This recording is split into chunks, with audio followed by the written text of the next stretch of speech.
The Tusculum Pioneers rode a three-game winning streak coming back at home this past Saturday against the defending conference champs Queens Royals. That three-game winning streak was extended on the road for the first visit as conference members to Wise, Virginia against the Highland Cavaliers. Hello again, everyone. Brian State, and we welcome you into Pioneer Basketball with Coach J.T. Burton, joined by the coach, Coach Burton.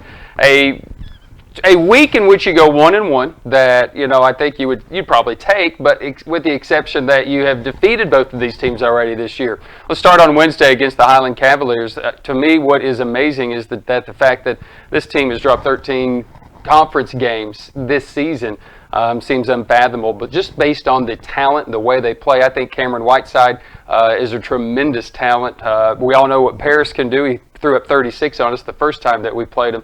Here's a Wise team that was playing at home, and our first chance to be at the very cavernous prior convocation center, and we really came out, seemed as if we were very locked in and played extremely well. Yeah, we did. We got on them early. You think about it, the three-game winning streak we've been on, we started off, had some fast starts. And then, it's a game of runs, and we did a really good job, especially there with their it's the court and the facilities is unbelievable, and I think it kind of took the guys by surprise, but we did a really good job of getting started off early. Big reason for that, Dylan Smith, who had 20 against Newberry, follows that up with 22 against the Highland Cavaliers, and he got off to a good start too. He's shooting the ball well. When it goes down, he's hitting that jumper off the dribble. A lot of things are going to go for this team. He's one of the two. If we can get him going, then we're in a good way. Oh yes, Dylan is one of those guys that can shoot it from the outside, and he's getting his feel back from the three-point line, because you can't go by the stats. The kid has struggled a little bit, but these last 3 or 4 games, he shot the ball well. It's Brandon Mitchell that you got to get going, I think, to get the paint touches. You were able to do that as well. Yes, Brandon had a double-double. He done a really good job of getting established in the paint, and we did a good job of getting the ball and getting him in spots where he's successful, where he can score. And the biggest thing is rebounding and blocking shots of Brandon. That's what changes our team. Changed the team big time. He also had missed from the free throw line as well as he gets back there. Dylan Smith, a career best 22, but the guy in my mind that really has to get going is Trenton Gibson. And if he is going, then I think this team really takes advantage of that, because then everybody else seems to open up, and especially if he can drive it into about 8 feet, 10 feet, which is what he did against Wise, and he was knocking that shot down early. He started the game 4 for 4. Yes, he did a really good job of not only establishing Brandon and getting other people involved, he made open shots. They're, like you said, that little 15-foot turnaround jump shot that he has is pretty good. It's been pretty effective, and it was fortunate enough to him to get started off 4 for 4 early, and that's what helped us. All right, defensively, you guys were locked in that first half. Second half, though, the Cavs come out and they start hitting from a lot of places, doing some of the things I think they've been doing basically all season long, and it was always double digits, but then they got it to within 9 or 7 or somewhere in there, and then it seems as if you guys were able to get to the free throw line. We haven't said that a whole lot this year, and knock down free throws consistently. Yeah, we knew they was going to make a run. Briggs, the kid, we keyed on him. We was like, we're not going to let him get, if he does get 36, he'll have to get it off of 40 or 50 shots. Yeah. And we did a really good job on him. And the biggest thing was, when they cut it to single digits, Dylan Smith hits a 3 in the corner to, kind of put us back in the league. And then coming down the stretch, I think we made 16 out of 16 free throws. I'm not sure, but we made a lot of free throws, and that's what helped close the game. Yeah, that corner 3 by Dylan was big. That really kind of was the icing on the cake. The Pioneers get their 3rd straight. They trailed LR early in that contest on that Wednesday. Again, it was very early. Somewhere in the neighborhood of like 3-2, but you never trailed in this 3-game winning streak for the most part, and you get the 3rd consecutive victory. You stay in a tie for 4th in the South Atlantic Conference. Then you get a chance to come home. You get a chance to take on the defending conference champs. You got them at their place back on December 21st. A little bit of a different team for Queens, because Daniel Carr was playing in this game as he was not the first time. Yeah, he makes a huge difference, because you could get guys open shots, and he done a really good job, especially coming down the stretch of not turning the ball over. We made a run, and I remember him making a little floater, tough 2. He got 4 points back to back. He made got in the basket, shot fake on Dylan Smith, and then he got Brandon Mitchell on the up and under, and scored, kind of open the game back up, and he went 9 for 10 from the free throw line. And gets a tremendous talent, All-American. Obviously, he's on just about every national watch list as well. Let's take a look at the highlights. Tusculum versus Queens from Saturday at at Pioneer Arena. And again, they got off to a really good start. Their first 5 shots that they made were from three-point territory. Yes, and it's hard to match. I mean, you see Dylan Smith, Caleb Houghton hitting threes, but these guys, they come up wide open. They was ready to go, and I mean that was a testament to them. They're older team. They was ready to go, and they followed the game plan. The biggest thing that made shots. Dyquavis Wilkins, who is really coming on as a freshman as well, as he's just knocking down shots too. Van Turner Jr. Has crazy range, and you know that, but he knocked down shots the entire game. Yes, I mean Van Turner we knew that he was capable, but as you see right there, you got contested. I mean, he's by the S or the R, almost by the white line or volleyball line, and consistently made those shots, and that's what made it tough.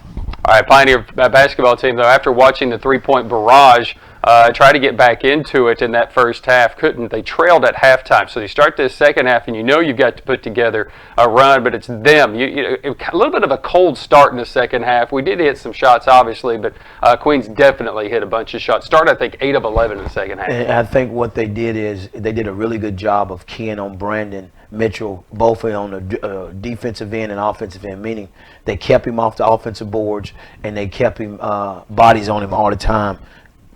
And when they did that, that hurt us. Yeah, and when you get a run going, they're able to knock it down. And Dylan, who had struggled much of the game, that was something that hasn't happened. I think it was one of his first field goals that he hit off the dribble right there. Yes, Dylan got off to a slow start. And it kind of, we needed some baskets going because we couldn't establish on the inside. You see Tariq Jenkins kind of got his floater going, and but they did a really good job. I always say 3's more than 2, and they made a lot of threes. Yeah, Van Turner made 7 threes actually. So it's just himself, and then of course I think between him and Daniel, of the 12 threes that they hit the 10 threes. And again, just you get back into it. Tariq was doing his thing. Turner was able to hit something. Brandon Mitchell, a rare point for him in the game. I mean, he didn't get going early in the contest either. He got in foul trouble, and that's what I think it hurt us, because you look at our success, he's the key of it, because we established inside, go inside out, and they did it. He got in foul trouble. He wasn't able to make any shots, and that's what hurt us. Yeah, their defense, I think, too, the way it came out early, they really tried to speed us up, and I think that proved to be very effective for them. Yeah, they blitzed the ball screens, and we've seen every thing imaginable against ball screens. We just kind of struggled of, when they do, we go down inside. And again, the one positive we've had in the last 4 or 5 games hasn't been talked about much. Caleb Houghton. I mean, that kid has played really, really well as far as consistency, and we just got to have him and Brandon doing it. No question about it. All right, so the Pioneers were down 15 at one point. They get it back to within 9. Dylan hits a deep 3. It's kind of late right here in the contest. And Queens is going to get the victory. You guys are going to split the regular season this year. Pioneers shoot 41%, but Queens so effective. They shot 52% for the game. I mean, we just don't see numbers like that defensively because we're only allowing 43% on the year. They shot the ball well. And that's a pride factor to the old head ball coach. Yeah. I mean, because I have to do something. I got to be better at trying to get these guys, better defensively. Because you give up 50, you ain't beating too many teams, especially at home. But they made some tough shots. I mean, you go back and look at the film, and we did a really good job of challenges, making them take tough 2 and 3s that just made them. Usually Pioneers get into the run in the second half. They just couldn't. Queens erupted for 59 points in the second half. I mean, that's just, in some ways, a lot of that is just unheard of. They just hit a lot of shots. Daniel Carr, Van Turner Jr. had a special day for them. Shoot 52%. They also rarely out-rebounded the Pioneers. I don't see us getting out-rebounded very often based on our rebound margin, which is second in the country, and they were able to do that. Saturday. Yeah, and again, I mean, you take Brandon Mitchell out of the equation, and then you have Caleb Houghton, who's doing all the rebounding, and then Trenton Gibson. You ask him to do so much, but he has to rebound the ball, and he had 2 or 3 rebounds. But again, if you take Brandon out of our equation, for us to be successful, that right there is what you get, because Brandon is a huge key to our success. Which is exactly what Queens was able to do. So the Pioneers get the split as they fall 87-72 to the Queens Royals, as they do stay in a tie for 4th in the South Atlantic Conference, as Queens and Catawba stay in for a tie for 2nd. Everybody is looking up at Lincoln Memorial University, ranked 2nd in the country. When we return, we talk about the week ahead for Tusculum. This is Pioneer Basketball with JT Burton, back after this. Family. Food's here! What's it mean to you? To us, it means the people you care about, look out for, and yeah, love. Even if you'd never let them hear you say it. Hey, you're eating hummus? What's wrong with hummus? Here at Ingalls, we have everything you need to gather around the table and give each other a hard time. Because that's what families do. Ingalls.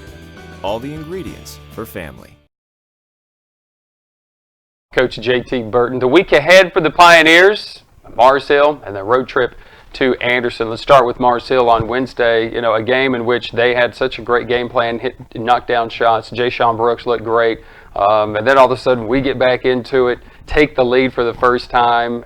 Looked as if we're going to handle everything, and then they hit a three with 0.4 seconds to play. So a very well-contested game. Last time, looking forward to Wednesday's showdown. Yeah, we are, man. We need to get back on the on track. I mean, the one good thing about basketball, when you lose, you ain't got much time to think about it. You get a chance to redeem yourself, and that's what I told the guys. We can't hang our heads because win or lose that game, you still got to come out and win Wednesday, because then it won't matter, Yeah. So, they're just playing just for the same position we are, and that's what makes this conference so tough, because Mars Hill is really good. Mars Hill just a game back of the Pioneers, and then tied with the Pioneers. The Anderson Trojans did a decent job on Quinn Nottingham the last time, but they're at the Dabney Center. It's always different, and theirs is always a different team. Yes, I mean, when you go in there, it's going to be, them and Lenore Ryan have one of the best fan bases, I think, in this league, because they get there and they get loud and they get on top of you. You can't hardly hear. I think it's one of the surprises of my assistant Justice Shar trainer. But with that being said, we got to go there and we got to take care of business. I mean, we have to get on them early, because you let that crowd get into it, you let them get going, you have a long night. Talked about how now every game going forward is extremely important, and man, we could have said that probably as we turn the calendar month in February, but really right now you got so many people log jammed where we are, 2-8. Yes. Yeah, let's just say, let's give LMU their props, because Yes. they've distanced themselves. But 2-8, it is anybody's ball game. It's anybody's ball game. I mean, that's why I tell these guys, you're down after you lose a game like lose to a team like Queens, and you try to do something historically. But it's okay, because we still have ourselves. We can put ourselves in a good position, and we still control our own destiny. That's the point that the Pioneers need to pride themselves in, can stay in that top 4 spot. They've got a lot of those teams ahead of them still to play, and a lot of teams below them, actually, I should say, as they've got Mars Hill and Anderson this week right there, even with them. Still LMU on the schedule. So the Pioneers are at home Wednesday night. Join us right here on the Pioneer Sports Network. You can watch all of the great action. You can listen and get some great commentary as well in the process. Plus on Saturday, we'll travel to Anderson. Again, you can watch that through the Anderson website, their Anderson Athletic website. You can also tune in and listen to the Pioneer Sports Network by visiting the Pioneer basketball schedule, clicking Listen Live. You can listen to us on the Pioneer Sports Network side of things. For everyone involved on this rainy, soggy East Tennessee February month, behind the scenes on the Sports Network, he's Pioneer Coach J.T. Burton. I'm Brian Staden. Until next week, go Pioneers.